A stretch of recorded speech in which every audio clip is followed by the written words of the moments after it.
Bonjour à tous, j'espère que vous allez bien. On va continuer nos travaux sur la persuasion. Vous savez que notre quête sur cette chaîne, c'est de devenir de meilleurs orateurs en nous appuyant sur la science. Et pour cela, on lit régulièrement des articles scientifiques et on essaie d'en extraire des idées sur la manière dont on pourrait faire du meilleur contenu ou faire de meilleurs discours. C'est-à-dire des discours qui sont capables de vraiment persuader les gens, de les amener à l'action. Alors cette fois, j'ai trouvé quelque chose d'assez chouette pour vous. Alors c'est un article où en fait ça montre que la persuasion peut se nicher dans des détails assez surprenants, même quand il s'agit de décisions importantes, parce qu'il y a des chercheurs qui ont essayé d'augmenter la volonté des gens de se faire vacciner simplement en changeant la couleur d'un petit cadre autour du message les incitant à se faire vacciner. Donc on va regarder ça ensemble, vous allez voir que c'est très intéressant. Ce qu'on va faire également, c'est qu'on va regarder les résultats du test qu'on a fait la dernière fois. Vous savez, je fais des tests sur les miniatures, je fais des A/B tests pour savoir lesquelles sont les plus persuasives. La dernière fois, j'ai fait une hypothèse selon laquelle si on ajoutait un petit élément de curiosité, d'étrangeté à la miniature, ça faisait plus de clics, ça ferait plus de clics. Et donc on va voir si mon intuition était bonne en cette matière. Mais avant de nous plonger là-dedans, je vous rappelle que si vous voulez passer un cap en rhétorique, vous pouvez rejoindre mon cercle des orateurs. Et le cercle des orateurs, qu'est-ce que c'est? Ce sont des articles que j'envoie directement dans votre boîte mail, des leçons de rhétorique. Ce sont des textes sur lesquels je passe du soin et à chaque fois l'objectif c'est de partager avec vous une technique, un plan de discours, une stratégie. À la fois c'est ancré dans la théorie, ça vous permet d'acquérir de la culture rhétorique, mais l'objectif c'est évidemment que ce soit pratique. Donc je vous montre comment appliquer cette technique, cet outil, cette stratégie en m'appuyant sur les tests et sur l'expérience que j'ai accumulée. Et ce qui est encore plus sympa, c'est qu'en ce moment dans le mail que vous recevez une fois que vous vous êtes inscrit au cercle des orateurs, vous avez la possibilité de rejoindre une de mes toutes meilleures formations, ma formation qui s'appelle les nouveaux Pro Gymnasmata, une formation donc où on fait les exercices essentiels, fondamentaux pour devenir un meilleur orateur. On passe à travers tous ces exercices qui nous viennent de l'Antiquité grecque et que j'ai actualisé pour vous, et c'est donc une série d'exercices qui vont vous permettre de mieux formuler vos idées, de faire des discours qui sont mieux structurés, plus persuasifs, de vous faire remarquer et d'être plus persuasif lorsque vous essayez de défendre votre point de vue, lorsque vous devez porter vos projets, vos services, vos produits. Ceci étant posé, voici les résultats de mon dernier test. Alors vous voyez les tests que j'ai effectués jusqu'à présent.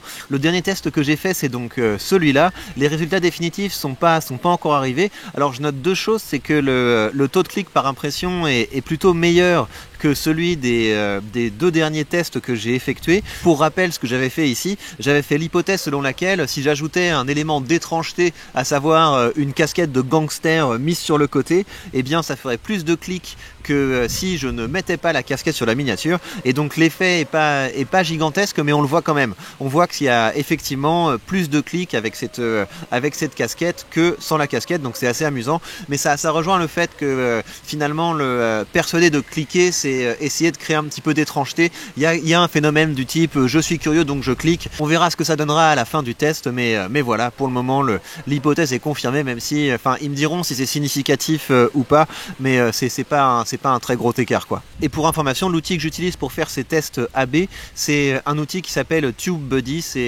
Voilà, c'est pas mal, hein. Ça vous permet de faire plein de choses, de faire plein de tests, plein d'expériences pour pouvoir optimiser votre chaîne YouTube. Si ça vous dit de m'accompagner là-dedans, vous avez mon lien affilié sous cette vidéo et comme ça vous pourrez également commencer à aborder votre aventure sur YouTube comme une opportunité de tester et d'optimiser tout un tas de choses.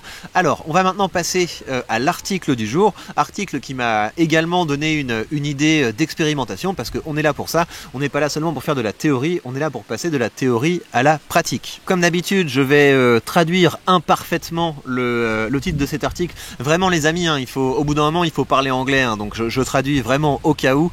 Alors cadrer le message et primer, voilà, priming c'est typiquement le genre de truc qui est très difficile à traduire. Comment des petits indices de menaces vont avoir un effet sur la persuasion. Donc qu'est-ce que c'est que cette expérience?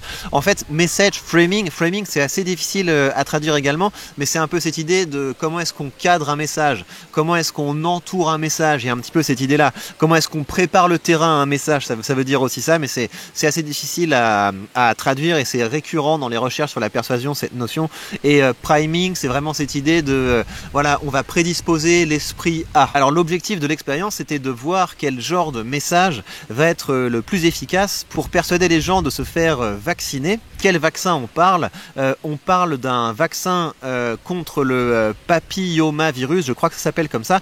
Donc un virus qui se transmet par les voies génitales, enfin en tout cas par les muqueuses, notamment dans les rapports sexuels.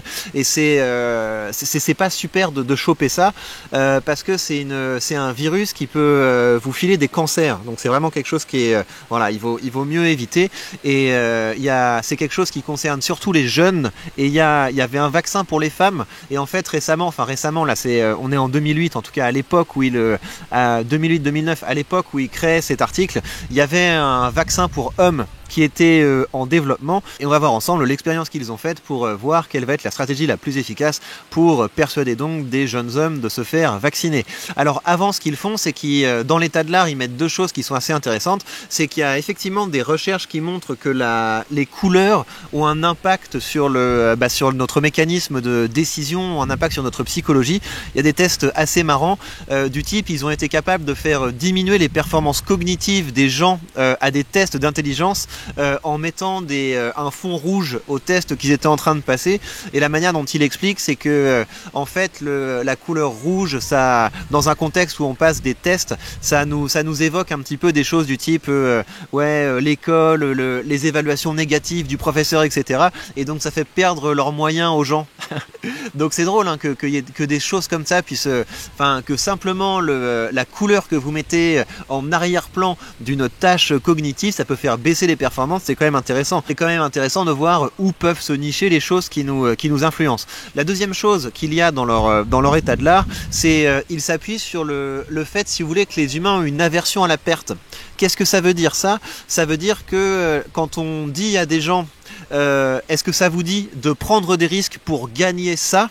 Les gens vont avoir tendance à freiner et à dire non, je ne veux pas prendre de risques. Par contre, quand on dit aux gens est-ce que ça vous dit de prendre des risques pour éviter de perdre ça ou pour éviter ce danger, là les gens vont avoir tendance à prendre des risques. Donc on va pas prendre de risques dans la perspective du gain. Par contre, on va être disposé à prendre des risques pour éviter la douleur, en fait, pour éviter de souffrir, pour éviter de se retrouver dans une mauvaise situation. Donc il y a un déséquilibre, si vous voulez, entre ce qu'on est prêt à faire pour gagner et ce qu'on est prêt à faire pour éviter de perdre. Et la manière dont ils ont travaillé là-dessus, c'est que si on met les gens dans une situation où on leur dit vous avez intérêt à vous faire vacciner ou vous risquez d'eux, et ben dans ce contexte-là, la couleur rouge aura un effet persuasif. Et donc la manière dont ils ont testé ça, c'est ils ont comparé avec une situation où on leur dit pas vous avez intérêt à vous faire vacciner sinon vous risquez d'eux, on leur dit voilà les bénéfices que vous auriez à vous faire vacciner. Et donc l'hypothèse qu'ils font, c'est que la couleur rouge aura pas d'effet dans cette situation bénéfice, elle a seulement un effet dans la situation perte, parce que voilà la couleur rouge va renforcer le sentiment de danger, alors que dans une situation où on argumente sur le fait que voilà vous avez intérêt parce que vous aurez tel et tel bénéfice, là la couleur rouge n'aura aucun effet. Voilà, c'est ça l'hypothèse qu'ils ont faite. Et donc pour la tester, ils ont comme d'habitude travaillé avec des étudiants en psychologie. Ils en ont pris, je crois, une centaine. Et la manière dont ils ont évalué l'effet de leur manipulation, c'est toujours avec un questionnaire en fait. C'est toujours ça qui est un petit peu décevant dans ce genre de recherche. En fait, ils ont fait répondre à un questionnaire aux gens du type est-ce que vous avez envie de connaître, d'en savoir plus sur le vaccin? Est-ce que vous avez envie de vous faire vacciner? Est-ce que vous êtes vraiment déterminé à vous faire vacciner, etc. Donc ils ont posé plusieurs questions pour évaluer la probabilité que les gens se fassent vacciner. Mais encore une fois, il y a toujours un écart entre ce que les gens disent qu'ils vont faire et ce que les gens vont faire effectivement.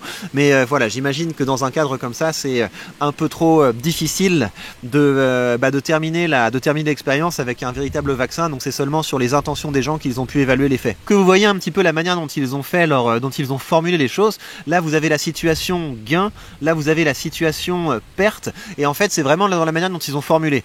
Vous devriez vous faire vacciner pour vous protéger et pour protéger votre partenaire. Ça, c'est la situation bénéfice. Et la situation perte, c'est ne manquez pas de vous protéger et de protéger votre partenaire. Si vous vous faites vacciner, vous allez diminuer les chances de choper la maladie.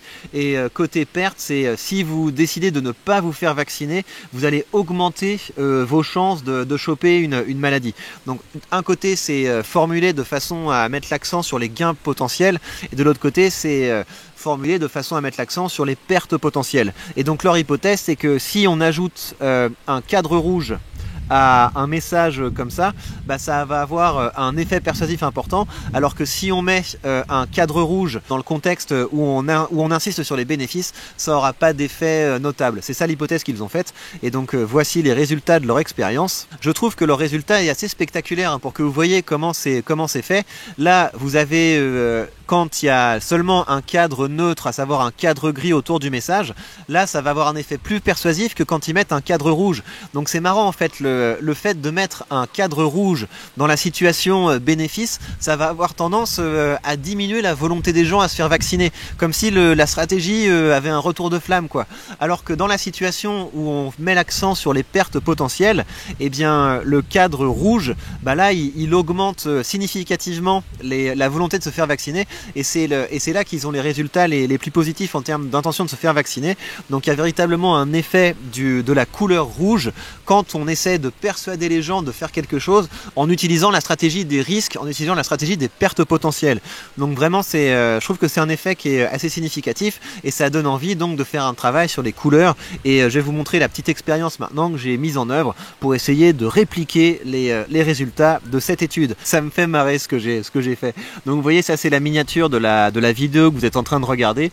Donc là j'ai mis, donc vous voyez, on est vraiment dans la situation risque de perte, on risque gros. Je pense qu'on peut pas être plus explicite, et j'ai donc fait la même miniature mais en ajoutant un petit cadre rouge pour accentuer cette notion de danger. Et l'hypothèse que je fais évidemment, c'est que, donc vous voyez, hein, il n'y a que ça qui change, et l'hypothèse que je fais évidemment, c'est que la version de la miniature avec ce cadre rouge fera plus de clics que sans le cadre. Comme d'habitude évidemment, bah, je vous montrerai dès qu'ils seront disponibles les résultats de cette étude. Je trouve ça super sympa le rythme qu'on a pris sur cette chaîne, le fait comme ça de faire de la recherche, enfin de la recherche appliquée, mais je voudrais justement passer un cap à tout ça. Vous savez, hein, si vous connaissez un petit peu mon parcours, moi j'ai commencé ma carrière comme chercheur. J'ai été chercheur au fond de la recherche scientifique belge, et j'adorais ça en fait, le fait de faire des cours, le fait de faire des expériences, le fait de publier des articles scientifiques. Il y a un moment j'ai dû arrêter ma carrière universitaire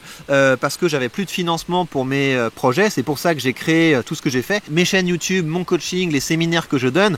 Toute la finalité de ça, c'est de me permettre de pouvoir continuer à faire ce que j'aime, et ce que j'aime, c'est travailler sur les idées, et ce que j'aime, c'est faire avancer ma discipline. Et je trouverais qu'une très belle manière de boucler la boucle, ce serait de recommencer à essayer de publier dans des revues scientifiques, et c'est ce que je vais commencer à faire maintenant. Et vous pourrez m'aider, ça va être super sympa. Je voudrais qu'on commence à travailler sur un article scientifique que je vais publier dans une revue. Il y a pas mal de revues de rhétorique et argumentation, je vous les présenterai au fur et à mesure.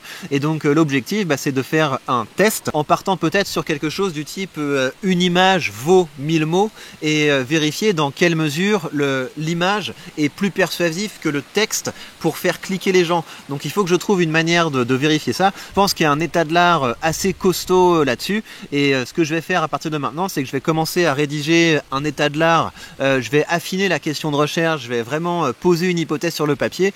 On va réfléchir à la manière dont on va pouvoir tester ça avec cet outil TubeBuddy, et on va vraiment faire un article avec état de l'art, présentation de l'hypothèse de recherche, méthode pour la tester, et puis ensuite discussion des résultats. Je pense que ça peut être très stimulant et très rigolo, et donc l'objectif, ce serait de vous montrer au fur et à mesure ce que j'ai écrit. Comme ça vous pouvez me faire des suggestions, comment est-ce que je peux clarifier certaines choses, comment je peux améliorer certaines choses, est-ce qu'il n'y a pas certaines références que je pourrais ajouter. Donc je vais commencer à me mettre là-dedans, je vais commencer à affiner la question de recherche que je vais poser, mais je pense en tout cas qu'il y a vraiment un creux dans la recherche, vraiment autour de ça. Est-ce que dans tous les articles qu'on lit, les gens parlent vraiment de persuasion? Et j'ai pas l'impression, parce que assez souvent la manière dont ils testent les effets des manipulations qu'ils font, c'est sur les intentions déclarées par les gens. Notre manipulation a marché parce que les gens disent disent qu'ils vont aller se faire vacciner.